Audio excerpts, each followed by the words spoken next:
Hello mga mamis! Today, papakita ko na sa inyo kung paano ko ginawa yung topper na yan ni Barbie na Mirang. So, una, itong fondant na topper, mano-mano ko siyang ginawa. Pangalawa, ito naman fondant pa din, may molder siya. And then, pangatlo, ito mismo Mirang na topper. So, ito yung sa una, napakaliit niya pala, pero iyan yung pinakamalaking size. So, kung hindi ako natuwa, hindi ako nakontento, kaya nag-try akong gumawa ng Mirang talaga. So, ito na nga, 1 egg lang yan siya, 1 large egg, tapos 1/4 na vinegar since wala akong cream of tartar. Tapos, yung size naman na sugar na yan ay 1/4 lang na granulated sugar. Tapos, unti-unti lang yung paglagay niyan and then, nasa pangalawa hanggang sa pinakamadilis. Basta, tatansyahin nyo lang siya hanggang sa, i-whip nyo lang hanggang sa totally mawala na yung cream ng ng asukal. Huwag nyo siyang i-overwhip. Tapos, yung gamit ko dyan sa pang-pop na yan, yung paper siya, hindi yung plastic. Siyempre, baka matunaw. Ayan na nga siya. Tapos, isasalang yan siya sa oven ng mga nasa 110 up to 120 to 150. Depende kasi sa size ng oven and sa init niya. Kapag mabilis kasi or mainit masyado, may tendency na mag-darken yung or ma-overcook yung iyong tawag nito, Mirang, masusunog siya. So, ayan na nga, nag-start ako sa pinakamababa niya. Actually, nasa 110. Kaya lang, sobrang mabagal talaga nung pagkaluto niya. Parang yung init niya kasi dapat yung ini-in lang niya siya. So, I think pangalawang beses pa lang yata akong gumawa ng ganito. So, ganyan lang siya. Tapos, inabot niya ng 1 hour. I-cool down nyo lang siya. Hiyaan nyo lang sa oven hanggang sa totally lumamig. Kasi pag nilabas nyo siya kaagad, medyo mag-absorb yan siya ng moist. Sticky yan siya. So, hayaan nyo na mag-cool down at mag-dry muna sa loob ng oven. So, ito na yung sa pangatlo na Mirang. So, sa kanilang tatlo, so far, ito yung nagustuhan ko. Kailangan nyo lang na yung 1M na piping tip, ang inyong matibay na finger. So, kailangan matibay ang inyong daliri. Tapos, lagyan nyo lang siya ng shortening itong piping tip na yan para hindi ganun dumikit ang inyong fondant. Ang gamit kong fondant dito ay my own recipe ng marshmallow fondant. So, very, elastic talaga siya. Maglagay lang kayo ng shortening sa inyong kamay. Tapos, papahabain nyo lang ng ganyan yung iyong fondant. Or, basta i-shape nyo lang ganyan para mas mabilis nyo siyang i-pipe dyan sa 1M. Pinaikot yan siya ng mga 8 to 10 seconds sa microwave oven para medyo malambot siya. Make sure na wag nyo siyang i-over-init ha. Kaya ayan, kailangan nyo lang siya i-push, i-pipe ng ganyan. Parang yung sa extruder ba, diba? Ilalabas nyo lang siya ng ganyan, dahan-dahan. Tapos isi-shape nyo na ngayon siya ng parang parosette.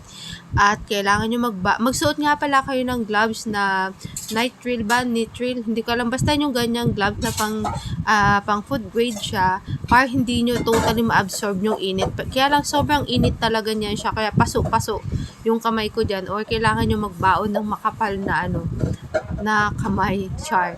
Basta medyo mataas dapat yung heat tolerance ninyo kasi napakainit niyan siya. Para wag nyo siyang sobrang ipainit kasi mag-start yan siya mag-create talaga ng bubble. Tapos, kapag napaikot nyo siya ng ganyan, wag nyo muna siyang iaangat or hahawakan kasi ang tendency niyan, yung corner, basta yung parang spike na, matatouch nyo siya, madideform siya. Hintayin nyo muna siya mag-cool down or lumamig. Tapos, ganyan lang. Kailangan nyo talaga magbaon ng matibay na daliri, pang tulak ng ganyan kasi napaka-challenging niya talaga gawin. So, hindi kasi ako happy doon sa outcome ng nabudol na naman ako doon sa size kasi ng molder. Kaya minsan talaga, ayaw kong bumili ng molder eh. Kasi nga parang, kahit na nakalagay yung description dyan, parang hindi pa din siya yung na-expect ko. Alam mo yun? So, napakaliit niya kasi compare doon sa nasa sample info eh. Dapat ang mo dyan, yung sa Mirang mismo. Kaya lang, hindi kasi ganun ka-sharp edge yung ginawa ko eh. Tapos itong sa fondant na yan na manual na ganyan, sinubukan ko lang talaga siya kung mag-work. And so far, ayan, nag-explore lang ako. Gumana naman talaga siya kasi nga, kailangan mo lang maging malambot yung fondant mo. Basta wag lang sobrang lambot kasi kagaya niyan, pag nagsobrang lambot ba siya, nag-start yan siya na magkaroon ng bewang or maputol-putol tapos nagbabubble-bubble siya. Ganyan lang, papaikot nyo lang talaga, diba? Hihap na hihap ako, sobrang struggle dyan kasi napakainit niya, pasong-paso ako, kaya ayan, diba? So, kung mas makapal yung inyong gloves, mas mainam para hindi nyo totally ma-absorb yung paso nyo. So, ganyan talaga pag baker, kailangan natin gumawa ng paraan or kailangan natin na maging creative, mag-explore para magawa natin. So, ayan, hintayin nyo muna siya na mag-dry ng ganyan or mag-cool down kahit pa paano. Kasi pag mainit pa na hinawakan ninyo, masisira yung kanyang mga spike. Tapos, ayan, tutusukan nyo na siya ng straw. And then, yan na, meron na kayong parang meringue pop made of fondant. Ayan, so medyo malamig pa siya. Ay, malambot pa kaya hindi ko muna hinawakan. So, ayan, diba? Kung mapapansin nyo, sobrang hirap niyan talaga i-push ang tigas-tigas niya talaga. Tapos nga pala, kapag pinaikot nyo yan siya, ipaikot nyo kaagad yung sa unang pipe nyo pala kasi titigas na kaagad yan yung dulo. Medyo hindi na siya mag-form or magfo-form na rosette. So, dapat yung sa pinakadulo, i-start nyo na siyang paikot. Unti-unti nyo na siya iikot. Sa bagay, nakadepende naman yan sa fondant na gamit, no? Sa mga branded na fondant, like yung DLA, or basta nyo kung ano man yung mga fondants, hindi ko sure kung mag-work tong ganitong fondant na kasi hindi ko alam kung pwede yun isa lang sa microwave, no? I'm not sure. Try nyo na din explore. Baka naman sakali mag-work, no? Basta ito, gawa yan siya sa marshmallow fondant. Diba?